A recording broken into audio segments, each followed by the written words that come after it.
10 लोकसभा आणि 10 विधानसभांचा दांडगा अनुभव। शह आणि काट शहाचे राजकारण, जनतेच्या प्रश्नांना नेत्यांची उत्तरे, समाजकारण आणि राजकारण, मस्त नेते आणि त्रस्त जनता, काय म्हणतो 5 वर्ष न दिसणाऱ्या नेत्यांबद्दल समाज। एक बार फिर से अपने राजनीतिक प्रतिद्वंदियों पर उछाला जाएगा कीचड़। काय आहेत सर्वसामान्यांच्या समस्या। जनतेचा कौल कुणाला, भाजपचे नाव युतीला की काँग्रेस राष्ट्रवादी आघाडीला। शह और मात के इस खेल में किसकी बनेगी बात और कौन रहेगा खाली हाथ। प्रत्येक गांव आणि शहर हमारे आपकी समस्या जानने के लिए महाराष्ट्रातल्या तमाम जनतेचे प्रश्न घेऊन येत आहोत। बघत रहा निवडणूक रणसंग्राम 2019 फक्त विदर्भ न्यूज आणि VCN न्यूज वरती।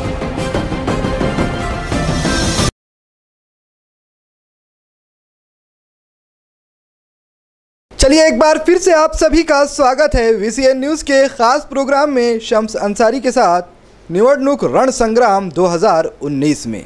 और हमारे इस खास कार्यक्रम में इस बार हमारे साथ जुड़े हुए हैं बीते कई वर्षों से शिवसेना और भाजपा युति के लिए एक सक्रिय कार्यकर्ता के तौर पर अपनी सेवाएं देने वाले राजेंद्र परिहार, जो कि कई चुनावों में शिवसेना और भाजपा युति के समर्थन में वोट मांग चुके हैं, उनके कैडर को मजबूत बनाने के लिए काम कर चुके हैं।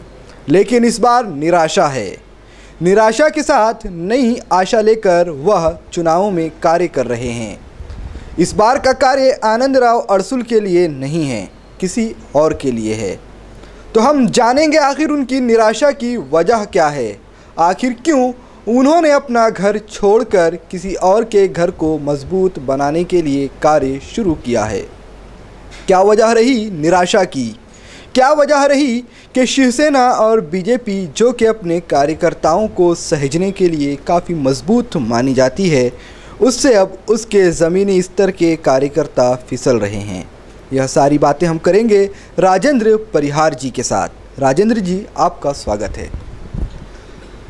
सबसे पहले आप हमारे दर्शकों को यह समझाइए कि आखिर क्या वजह रही कि आप जैसा सीनियर कार्यकर्ता, जो कि ज़मीन से जुड़ा हुआ है, जो कि बूथ लेवल पर वोटर को EVM की कतारों में लाकर लगाता है और अपने पार्टी के पक्ष में वोट मांगता है, उसे अपनी पार्टी और उसके गठबंधन से निराश होना पड़ा। हम आज तक शिवसेना बीजेपी के लिए काम करते आए। हर टाइम में हमने शिवसेना बीजेपी के लिए काम किया हुआ है। हमने लोगों को बहुत प्रोत्साहित किया कि यह पार्टी अच्छी है, सब अच्छा है, पार्टी सब अच्छी है, लेकिन जो काम करने वाले अड़सुल साहब ने हमारी निराशा किया। हमारे एरिया में हमने बोला था अड़सुल साहब को कि ये हमको करके दो काम, तो उन्होंने 2 बार एस्टीमेट बनाने के लिए BNC वालों को भेजा। उसके बावजूद भी वो काम हमारा हुआ नहीं। हम निराश हो गए। हम समाज में भी बोला है कि भाई अड़सुल साहब हमारा काम करके दे रहे हैं।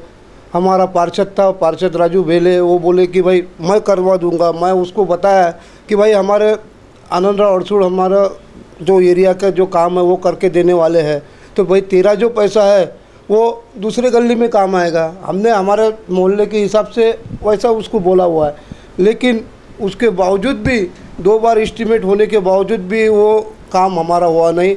बाद में हमारा काम और राजू भेले ने करके दिया।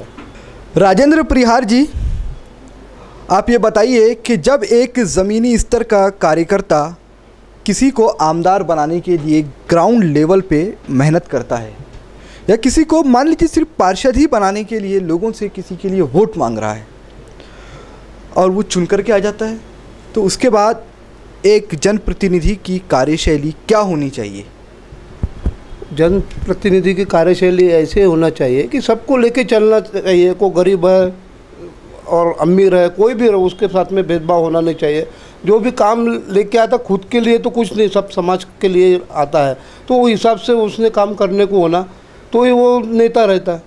बाद में कोई मतलब नहीं है। फिर ऐसी मुसीबत आती, और ऐसी मुसीबत में फिर अभी ये भी है कि परिवर्तन होना चाहिए। एक तप हो गया है, अड़सुल साहब का एक तप हो गया है, अब 10 साल के बाद परिवर्तन होना भी चाहिए, दूसरे को भी चांस देना चाहिए। ये अच्छी लीडर जब आ सकती है काम करने के लिए, तो उसको भी लोगों ने समर्थन देना चाहिए। जिस महिला की बात आप कर रहे हैं उस महिला का आधार क्या है? उस महिला का आधार है वो जो है वो सबसे मिलते हैं, सबके सुख दुख में काम में आते हैं। उनके जो पति है वो आमदार है, वो भी आज इधर उधर हर जगह विजिट देते हैं, हर सुख दुख में काम में आते हैं।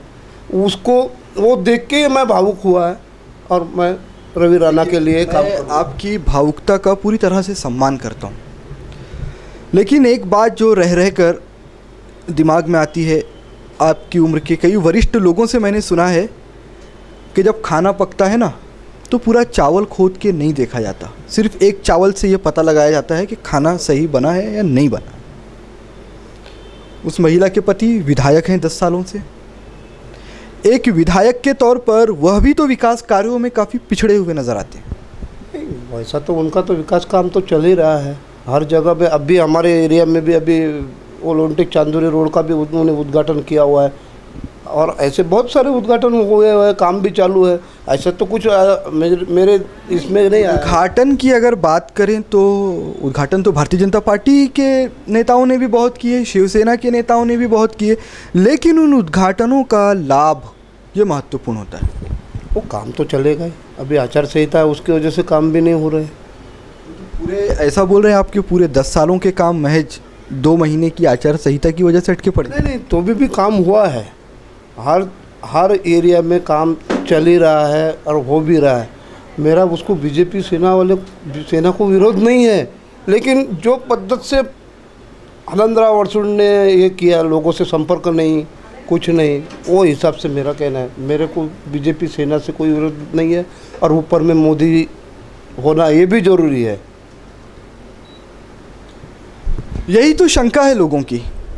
जो लोग भारतीय जनता पार्टी के कार्य से निराश हैं, उन लोगों में यही शंका है कि हम वोट इसलिए देंगे कि केंद्र में मोदी जी की सरकार ना बने, लेकिन अगर निर्दलीय विधायक रवि राणा की पत्नी जीतती है निर्दलीय तौर पे और वो उसी पार्टी को जाकर सहयोग करेंगी, तो हमारा वोट तो इनडायरेक्टली उसी पार्टी को चला गया ना जिसके खिलाफ में हमने वोट किया था। नहीं, ऐसा है वो तब की परिस्थिति है, जब क्या होता है वो परिस्थिति के अनुसार वो ऊपर वाले के गेम रहते हैं, अपन तो कुछ बता नहीं सकते। लेकिन अभी जो है हमारा वोट उनको ही जाएगा, हम उसके साथ में काम करेंगे। हम बीजेपी के सेना युति के साथ में रहे हुए हैं, लेकिन इस बार नहीं है। उसके लिए भी मैं उनसे भी क्षमा मांगता हूँ, इस बार नहीं है। कभी आप बीजेपी का सपोर्ट किया करते थे, कभी आप सेना का सपोर्ट किया करते थे। आपको जो व्यक्ति प्रधानमंत्री बनकर बैठा हुआ है उससे कोई नाराज़गी नहीं है, स्थानीय नेताओं से नाराज़गी है, लेकिन जो व्यक्ति प्रधानमंत्री बना है उसके ऊपर भी बीते दिनों कई आरोप लग चुके हैं। जो देश के प्रधानमंत्री हैं उन पर भी कई आरोप लगे हुए हैं। एक नारा बहुत फैशन में है, मैं भी चौकीदार। विपक्षी उसके खिलाफ दूसरा नारा लगा रहे हैं कि चौकीदार। वो कैसा है, वो विपक्ष जो राहुल गांधी, वो जो बाकी के जो बोल रहे हैं वो उनके बड़े लेवल पे, वो अपन तो उसके बारे में कुछ बोल नहीं सकते हैं। वो तो एक तो प्रधानमंत्री है, उनका रिस्पेक्ट रखना चाहिए, बस इतने बोल सकते हैं। जो राफेल का मुद्दा आया, एक निष्पक्ष छवि लेकर भारतीय जनता पार्टी चुनावों में जाना चाहती थी, बेदाग छवि, और सबसे पहला झटका तो उन्हें एमपी, छत्तीसगढ़, राजस्थान में लग गया। उसके बाद ये राफेल का मामला आ गया, तो एक ना हारने वाली छवि थी उनकी, वो वहाँ टूट गई, और एक बेदाग छवि थी। तो क्या आपको लगता है कि इन दोनों छवियों का जो टूटने का जो भरम है, जो भरम टूटा है, उसका असर भी चुनाव में देखने को मिले? ये ऐसा ही हो गया ना, ये जो मैं जो बोल रहा हूँ वैसे ही पद्धत से वहाँ पे भी हो गया ना। वैसे भी निगेटिव जो है वो भी जो निगेटिव, उसकी वजह से वो आ गया ना। या जहाँ अभी जो परिस्थिति है वो हिसाब से वहाँ पे की परिस्थिति थी। आप किस पक्ष के लिए कार्य करते थे, किस गठबंधन के लिए कार्य करते थे, ये तो एक अलग बात है, लेकिन एक अनुभवी व्यक्ति होने के नाते आपको क्या लगता है इस बार तापी नदी का पानी किधर बह रहा है? नहीं ना, तो ऊपर के लेवल में तो बीजेपी का ही रहेगा। हाँ, ऐसा लगता है। अमरावती जिला में किधर गया है? अमरावती में कैसा है, हमारे हिसाब से नवनीत राणा आना चाहिए, फेर बदल होना चाहिए, बस इतना ही कह के मैं मेरा। ये थे शिवसेना बीजेपी युति के पुराने निराश कार्यकर्ता राजेंद्र परिहार, जो कि दिल्ली में मोदी जी को प्रधानमंत्री देखना चाहते हैं, लेकिन अमरावती ज़िला में किसी और को सांसद के तौर पर देखना चाहते हैं। आशाएं हैं, निराशाएं हैं, उम्मीद है। वो कहते हैं कि रात जब ज़्यादा अंधेरी हो जाती है तब सुबह हो जाती है, लेकिन इस बार की सुबह तो 23 मई को ही होगी, क्योंकि 23 मई को नतीजे आने वाले हैं। उस वक्त तक के लिए इंतज़ार कीजिए और मुझे इजाज़त दीजिए। मैं फिर आपसे मिलूँगा किसी और मेहमान के साथ। तब तक के लिए देखते रहिए VCN न्यूज़।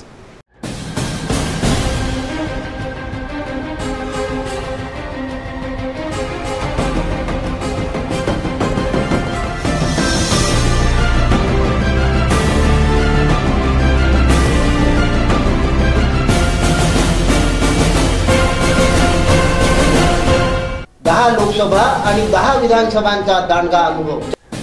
शह आणि काट शहाचे राजकारण, जनतेच्या प्रश्नांना नेत्यांची उत्तरे, समाजकारण आणि राजकारण, मस्त नेते आणि त्रस्त जनता, काय म्हणतो 5 वर्ष न दिसणाऱ्या नेत्यांबद्दल समाज। एक बार फिर से अपने राजनीतिक प्रतिद्वंदियों पर उछाला जाएगा कीचड़। काय आहेत सर्वसामान्यांच्या समस्या। जनतेचा कौल कुणाला, भाजपचे ना युतीला की काँग्रेस राष्ट्रवादी आघाडीला। शय और बात के इस खेल में किसकी बनेगी बात और कौन रहेगा खाली हाथ। प्रत्येक गाव आणि शहर हम आ रहे हैं आपकी समस्या जानने के लिए। महाराष्ट्रातल्या तमाम जनतेचे प्रश्न घेऊन येत आहोत। बघत रहा निवडणूक रणसंग्राम 2019, फक्त विदर्भ न्यूज आणि VCN न्यूज वरती।